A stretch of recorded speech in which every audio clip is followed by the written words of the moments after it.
창세기에 보면은 가인과 아벨이 하나님께 제사를 드리는 말씀이 나오고 있습니다. 그런데 하나님께서는 무슨 연고신지 가인의 제사를 받지 않으셨어요. 그리고 동생 아벨의 제사만 받게 되었습니다. 자, 이것이 형제간의 불화의 화근이 되었습니다. 그래서 가인은 동생 아벨을 죽이게 됩니다. 사건이 이렇게 엄청나게 전개가 되고요, 인류 최초의 살인 사건이 벌어지게 되는 것인데, 그러다 보니 당연히 성경을 연구하는 학자들은 왜 하나님께서 가인의 제사는 안 받으시고 아벨의 제사만 받으셨을까, 그것에 대해서 연구하고 또 각자의 소견을 피력하는 분들도 많이 있습니다. 사실 성경을 보면 아주 직접적인 이유로 표현된 문구는 없습니다. 그렇기 때문에 사람들이 이런저런 가설을 많이 세우는데요, 예를 들어서 어떤 분은 이렇게 주장을 합니다. 그 가인이 제사를 드리는데 피의 제사를 안 드려서 하나님이 안 받으신 거예요, 이렇게 얘기하는 분도 있습니다. 그러나 제사는 꼭 피의 제사만이 있는 것이 아니라 곡식을 가지고서도 얼마든지 제사를 드릴 수 있는 제사의 방법이 있었습니다. 이렇게 보면 그럼 과연 무엇이 문제였을까? 가인이 하나님 앞에 분명히 제사를 드렸는데 무엇이 문제였을까? 그 단서 중에 하나가 가인이 제사를 거부당한 후에 그가 보인 반응과 또 하나님께서 해주신 말씀 속에 그 단서를 찾아낼 수 있는 것을 보게 됩니다. 4장 5절에 보면 가인과 그 제물은 받지 아니하신지라 가인이 몹시 분하여 안색이 변하니. 6절에 여호와께서 가인에게 이르시되 네가 분하여 함은 어찌 믿음이며 안색이 변함은 어찌 됨이냐. 7절에 네가 선을 행하면 어찌 낯을 들지 못하겠느냐. 선을 행하지 아니하면 죄가 문에 엎드려 있느니라. 죄가 너를 원하나 너는 죄를 다스릴지니라. 하나님께서 이렇게 말씀하고 있습니다. 자, 하나님께서 지금 이 말씀을 해주신 것이 가인이 아벨을 죽인 다음입니까? 이전입니까? 이전이죠. 성경 퀴즈 잘 맞추셨습니다. 자, 안색이 변했다고 했어요. 주님은 그에게 네가 선을 행하면 어찌 낯을 들지 못하겠느냐라고 말씀하고 계셔요. 이제 하나님과 가인은 아는 거예요. 하나님과 가인은 아는 거예요. 가인 속에 선이 없었다는 것을 하나님도 아시고 가인도 알았다는 것입니다. 자, 그 말씀을 토대로 생각을 해보면 하나님께 드리는 제사의 과정에도 선해야 하는 제사 속에 뭔가 문제가 있었던 것입니다. 흔히 쉽게 생각해 보면 최고의 것을 하나님 앞에 드려야 되는데 그렇게 안 했다, 이렇게 생각해 볼 수도 있겠고요. 정성이 좀 덜 들어갔다, 이렇게 생각할 수도 있겠고요. 하나님이 어떤 명령을 주셨는데 그걸 따르지 않았다, 이렇게 될 수도 있겠고요. 뭔가 가인이 드리는 제사의 준비와 그 과정 속에 하나님께서 보실 때 선하지 않은 것이 있었습니다. 가인도 그것을 아는 것입니다. 그 다음에 그가 안색이 변했다고 그랬어요. 하나님 입장에서 보실 때에는 당연히 제사를 받지 않을 제사입니다. 하나님이 어떤 분이신데 물에 물 탄 듯 술에 술 탄 듯 그렇게, 비록 하나님은 사랑이 있으신 분이시지만 분명히 정의를 가지고 계신 분인데 어떻게 그것을 무너뜨리시겠습니까? 그러기에 그가 안색이 변한 것은 잘못했음에도 불구하고 마치 성을 내는 듯한 결코 선하지 못한 행동을 가인이 했다는 것을 보게 됩니다. 주님께서는 죄를 잘 다스리시라고, 죄를 잘 다스리라고 가인에게 권면했습니다. 그런데 하나님께서 해주시는 이 말씀에도 불구하고 결국 가인은 그 분을 참지 못하고 동생을 죽입니다. 동생 입장에서는 너무 억울한 거죠. 하나님 앞에 제사 잘 드린 것밖에 없는데 형한테 맞아 죽었어요.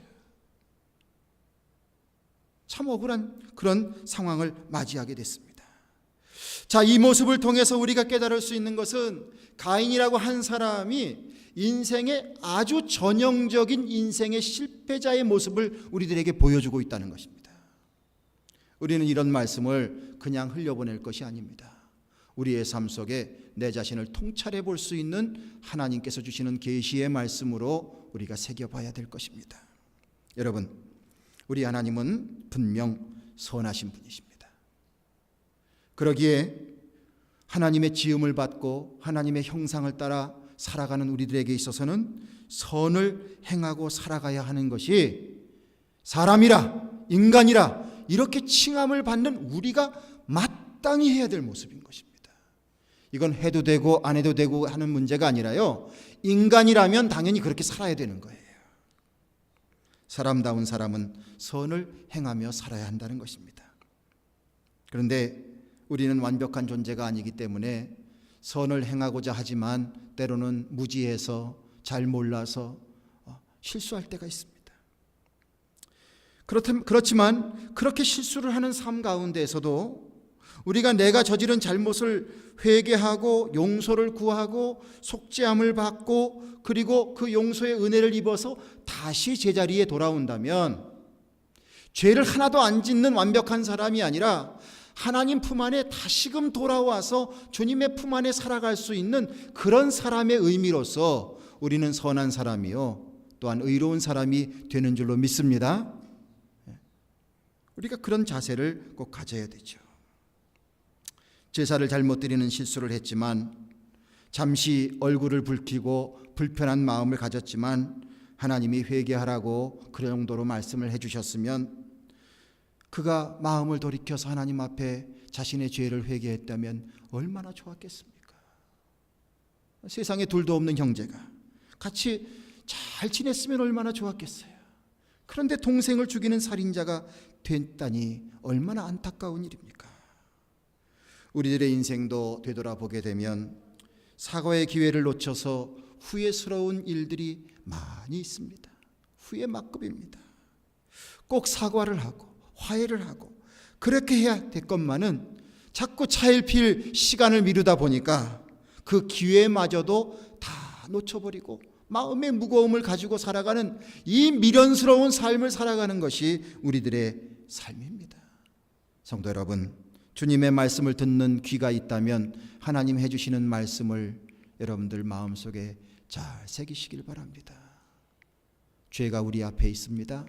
그 죄를 다스릴 수 있는 삶이 되시기를 주님의 이름으로 축원드립니다. 우리가 믿음의 사람이 되어서 하나님께서 나를 어떻게 지어주셨다는 것을 깨닫게 됨으로 말미암아 나의 자아상이 세워지고 그렇구나, 하나님께서 나를 통하여서 하나님께 거룩한 산제사를 드리는 사람으로 우리를 성별해 주셨구나 라는 마음을 갖게 된다면 우리는 그것에 맞는 행동을 하고 살아가는 사람이 되어야 되겠죠. 선을 행하고 살아가는 사람이 되어야 될 것입니다. 그래서 본문 오늘 읽은 말씀 본문 9절에 사랑엔 거짓이 없나니 악을 미워하고 선에 속하라고 말씀하고 있습니다. 자, 한번 따라하십시오. 사랑엔 거짓이 없나니 악을 미워하고 선에 속하라. 여러분들, 하나님이 참되시고 선하시기에 하나님께서 받으시는 살아있는 제사도 하나님은 선한 것만 받으십니다. 우리가 주님 앞에 제사를 드릴 때 그 제사는 하나님께 선한 것이 드려지는 거예요. 자, 그렇게 볼 때에 우리가 어떻게 선한 삶을 통하여서 하나님께 살아있는 제사를 드릴 수 있겠는가? 그것은 하나님 주시는 계명과 연결이 됩니다. 그 계명의 가장 핵심은 무엇이냐면 하나님을 사랑하고 이웃을 사랑하라고 하는 것이거든요. 우리가 어떻게 선을 행할 것인가? 사랑을 행하게 되면 그것이 곧 가장 귀한 선이 되는 줄로 믿습니다. 자, 그렇게 보면 우리의 삶을 통해서 하나님께 대하여서도 사랑을 표시하며 살아가야 될 것이고, 그리고 우리의 이웃에 대해서도 결국은 사랑을 표하며 살아가는 삶, 이 삶, 사랑을 실천하는 삶을 살아가는 것이 곧 선을 택해서 살아가는 것이 된다는 결론에 이르게 됩니다. 여러분들, 우리가 이 말씀을 대해 볼 때에 우리 자신들이 과연 어떻게 살아가고 있는가를 생각해 보아야 할 것입니다. 여기서 사랑 얘기할 때에 뭐 조건적인 사랑, 가식적인 사랑 뭐 이런 거 말고요. 주님께서 우리들에게 보여주신 진정한 사랑을 의미하는 것입니다. 마음과 정성과 뜻을 다해서 나를 사랑해 주시고 나를 구원해 주시는 주님께 우리의 마음을 드리는 그 사랑의 그 마음의 자세와 행동, 그리고 주님께서 나를 지극히 사랑하시면서 이웃을 사랑하라고 하셨는데 우리가 어떻습니까? 나와 내게 속한 것은 되게 귀하게 여길 줄 알면서 남의 것은 별로 소중하게 생각을 안 해요. 그런 사랑 말고 주께서 기준을 정해 주셨습니다. 내 몸과 같이 사랑하라. 자, 이 귀한 목표를 주셨는데 우리가 그렇게 사랑하도록 노력하는 이 사랑을 통하여 선을 실천하라고 말씀하고 있습니다. 사랑의 삶은 과연 어떤 것일까? 오늘 말씀에 이어지는 내용 속에서 충분히 주님께서 말씀해 주고 있습니다. 먼저 하나님께 대한 사랑은 이렇게 하면 좋을 것 같아요. 11절과 12절을 보면은 부지런하여 게으르지 말고 열심을 품고 주를 섬기라. 소망 중에 즐거워하며 환난 중에 참으며 기도에 항상 힘쓰며 라고 말씀하고 있습니다. 여러분들 이 말씀을 통해서 우리가 하나님에 대한 사랑을 어떻게 해야 되냐면요, 하나님을 믿되 좀 열심을 다하셔야 합니다. 하나님 믿으면 내게 손해가 됩니까? 안 됩니까? 안 되는 거죠. 하나님 믿으라 하는 이유는 우리를 복주시고 우리를 사람답게 살게 하시기 위해서, 우리 인생의 수많은 문제를 해결해 주시기 위해서, 영원한 생명을 보장해 주시기 위해서 하나님께서 베푸신 은혜의 기회입니다. 우리 말고 이 세상에 많은 사람들이 아직 믿음의 기회를 얻지 못한 사람들도 많이 있어요. 그렇게 생각해 본다면 우리가 믿음 생활할 수 있다는 것은 하나님의 엄청난 축복입니다. 굳이 기독교의 역사를 따져보지 않는다고 할지라도 내가 믿음 갖게끔 하기 위해서 하나님께서는 수많은 순교자의 피를 쓰셨어요. 복음이 그냥 내게 들어온 게 아니에요. 생명 내걸고 죽은 많은 순교자가 있었기 때문에 우리가 주님의 복음을 듣게 됐고 믿음을 갖게 된 것입니다. 그러기에 주님이 우리를 이렇게 사랑해 주시는 것을 우리가 생각한다면 주님을 사랑하는 우리들의 입장에서도 주님을 더욱더 좀 열심히 믿어야 됩니다.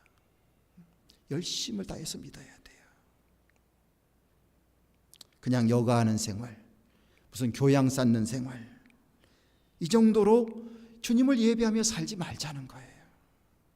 하나님께서는 얼마나 우리의 생명 구하시는 것이 절대절명의 하나님의 소원이시기 때문에 독생자를 우리에게 보내시면서 우리를 구원하시기 위해서 당신의 아들을 버리셨어요. 자, 장난치면서 그거 할 수 있습니까? 여러분들 자식을 장난치는 일에 여러분들 자식의 생명을 내어줄 수 있습니까? 만약에 그런다면 그건 미친 부모죠. 제정신이 아니죠. 그것은 그만큼 진지함이 들어있다는 겁니다. 우리가 그러한 진지함의 사랑을 받으면서 그 사랑을 받는 내가 진지하지 않다면 이처럼 안타까운 일이 어디 있겠습니까? 아무쪼록 여러분들의 마음에 주님이 우리를 사랑하시는 그 사랑이 진정한 사랑으로 다가오게 되기를 주님의 이름으로 간절히 축원합니다. 집안의 부모가 자식을 사랑하고 그 자식을 사랑하면서 온갖 한평생 그렇게 희생하면서 살다가 죽었는데 그 죽은 부모 앞에서 자식이 그것을 느끼지 못하고 거짓 눈물을 흘리고 있다면 세상에 이것보다 통탄할 일이 어디 있겠습니까?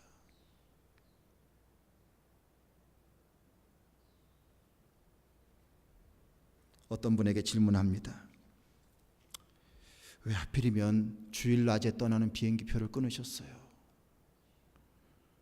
하나님 앞에 예배드릴 수도 없는데 왜 그렇게 하셨어요? 그분이 이렇게 만약에 대답을 했다고 칩시다.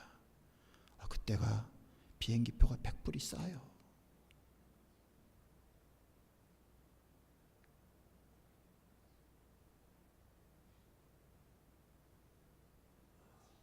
만약에 이렇게 대답을 했다면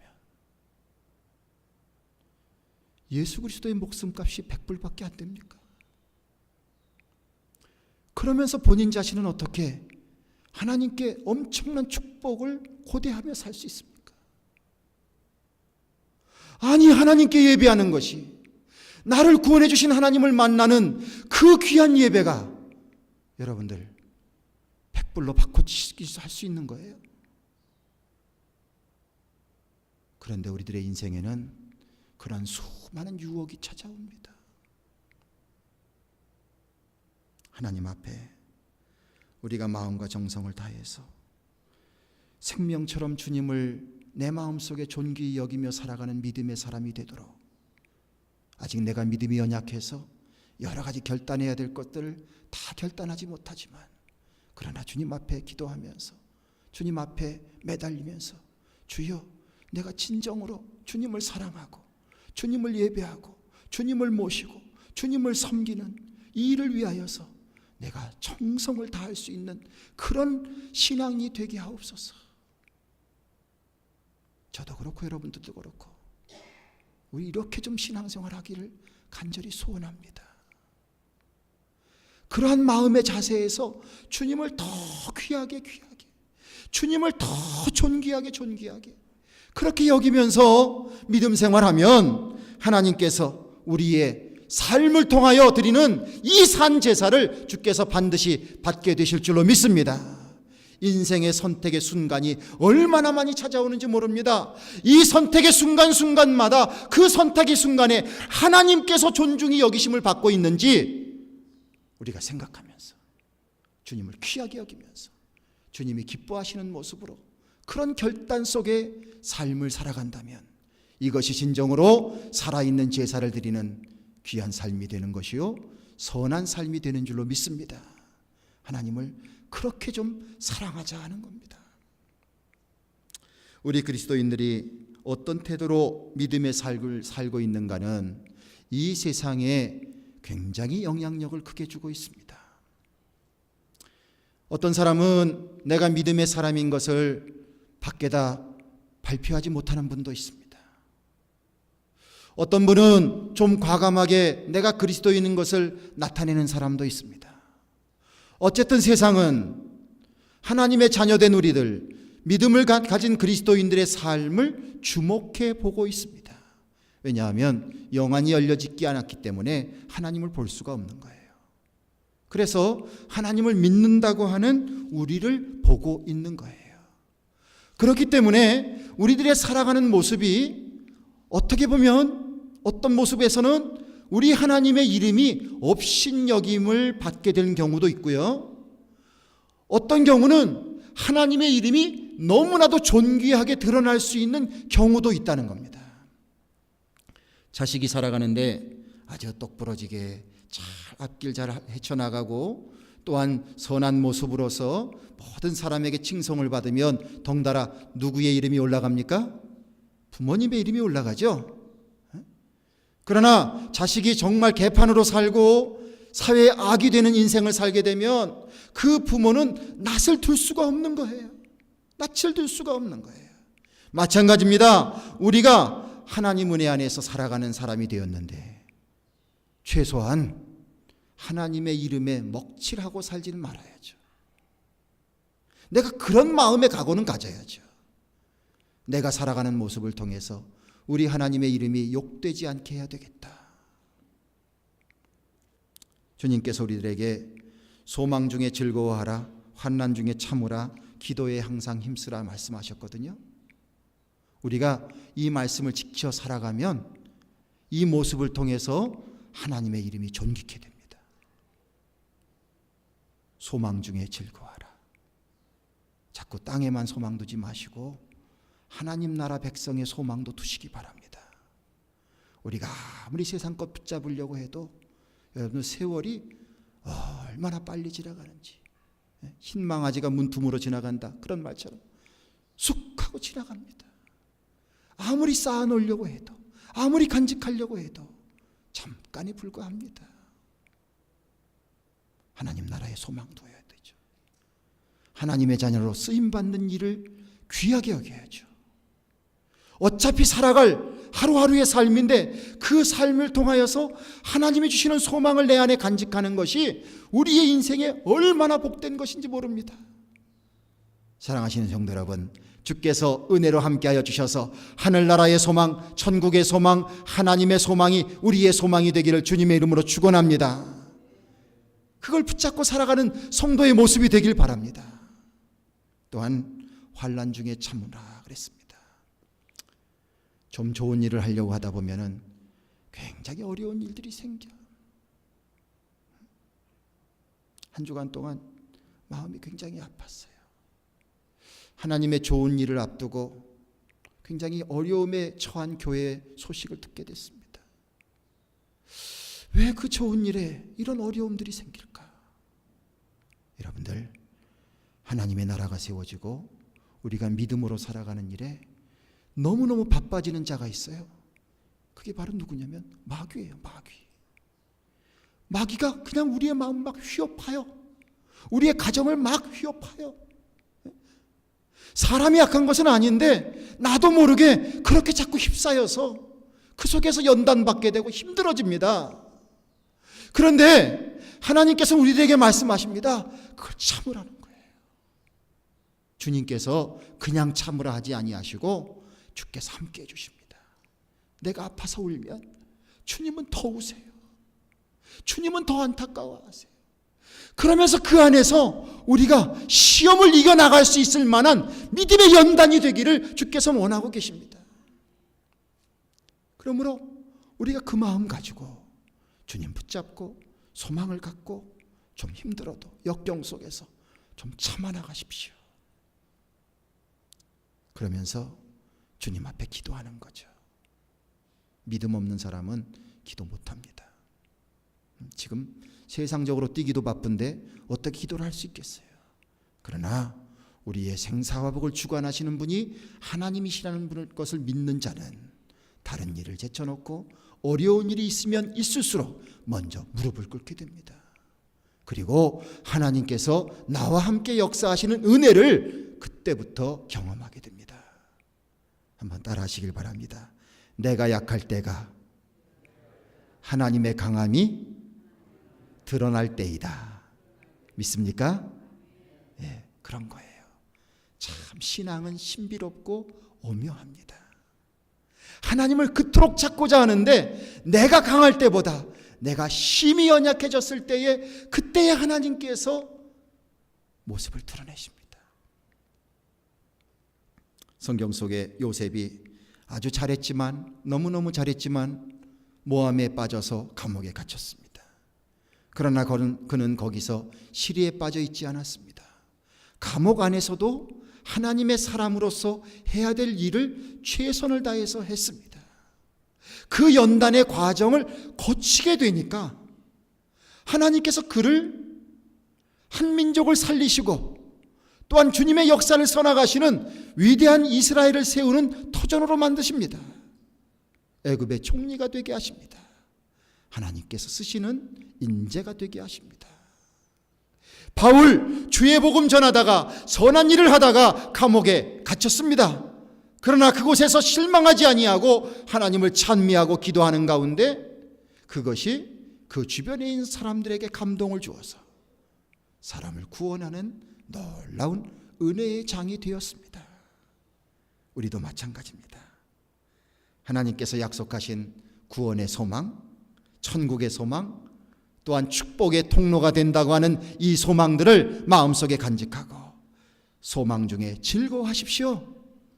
자꾸 인상 쓰고 살지 말고 우리가 세월이 흘러서 파파 할아버지 할머니가 됐을 때 그 모습 자체가 너그러운 그런 모습이 될 수 있을 만큼 정말 우리가 소망 중에 즐거워하며 살아가는 그런 인생이 되기를 간절히 바랍니다.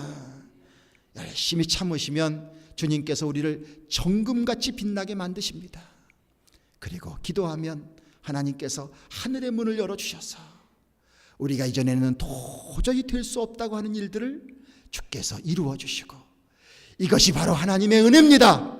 그렇게 우리의 믿음마저도 커질 수 있는 은혜 가운데 거하게 해주실 줄로 믿습니다. 이렇게 이런 모습으로 하나님을 사랑하고 또 그리고 세상 앞에 주님의 이름을 존귀케 해드린다면 이것이 또한 우리가 살아있는 산제사를 주님 앞에 드리게 되는 것인 줄로 믿습니다. 10절 말씀에는 사람을 사랑하는 내용에 대해서도 말씀해 주고 있어요. 형제를 사랑하여 서로 우애하고 존경하기를 서로 먼저 하며 라고 했습니다. 형제를 사랑하여 서로 우애하고 존경하기를 서로 먼저 하며. 행복한 가정은 싸움소리보다는 웃음소리가 더 있죠. 행복한 가정은 그것이 질타를 받는 것이 아니라 용기를 북돋아주는 그러한 현장이 되는 것이지요. 마찬가지로 사랑이 넘치는 교회와 교우의 관계가 된다면 이곳은 정말로 어떤 사람이든지 믿음이 돈독히 되고 세상에서 실패했을지라도 세상에서 낙심했을지라도 이것을 통하여서 우리는 더욱더 용기를 얻고 하나님의 사랑 안에 함께 나가는 터전이 될 줄로 믿습니다. 교회 안에서 여러분들 너무 자신이 믿음 있다고 완벽하려고 하는 모습만 보여주려고 하지 마세요. 애써서 그렇지도 않은데 나는 근사한 사람이다. 우리가 서로 그것을 보여주기 위해서 여기 모인 게 아니에요. 하나님 앞에 겸손한 마음으로 나오고 함께 모여서 예배하고 연약함을 서로 알고 채워주고 그 가운데서 치유받고 회복되고 그래서 여기가 안전지대가 되어야 되는 거예요. 비난받고 서로를 헐뜯고 내가 앞서고 우월된 위치에 있고 그것을 과시하고 그것이 이곳이 아니란 말입니다. 더욱더 주님의 은혜 안에서 사랑이 충만한 그러한 교회를 꿈꾸는 우리가 되기를 주님의 이름으로 간절히 축원드립니다. 주님께서 그것을 원하고 계신 것입니다. 우리가 그런 마음으로 우리가 서로 사랑해야 합니다. 서로 존경해주고 서로 이해해주고 서로의 차이를 인정하고 모자라는 부분을 말없이 좀 채워주고. 저는 목회를 이렇게 이제 몇십 년 하면서 제 마음속에 점점 더 커지는 거룩한 부담감이 있습니다. 그것은 바로 무엇이냐면 우리가 교회의 미래를 걱정하고 세상의 미래를 걱정하고 있는데 사실은 여러분들 우리가 모든 것을 미래의 세대에 대해서 우리가 해준다면 뭘 다 해줄 수 있겠어요? 우리가 해줄 수 있는 것은 너무 작은 것뿐입니다. 그런데 단지 하나 우리가 좀 더 집중해야 될 것이 있습니다. 그것은 바로 무엇이냐면 미래의 리더가 될 사람을 길러내는 일을 해야 됩니다. 교회가 있다면 교회가 이런저런 일을 많이 해야 되지만 미래의 교회를 걱정한다면 그 미래에 활동할 수 있는 그러한 귀한 목회자의 자원을 준비해 줘야 돼요. 하나님의 나라와 선교가 걱정이 된다면 하나님 나라와 선교를 위해서 쓰임 받을 수 있는 그 재원을 준비해 주는 일을 우리가 반드시 해야 되는 거예요. 다른 거 못해도 우리가 다른 걸 자랑할 것이 아니라 이것을 못하면 하나님 앞에 너무너무 죄스러운 일인 것 같아요. 그런데 교회의 풍토가 맨날 싸우면 하나님께서는 물론 하나님의 강권적인 역사로 하나님의 일꾼을 부르십니다. 하나님의 섭리가 있어요. 하나님의 계획이 있어요.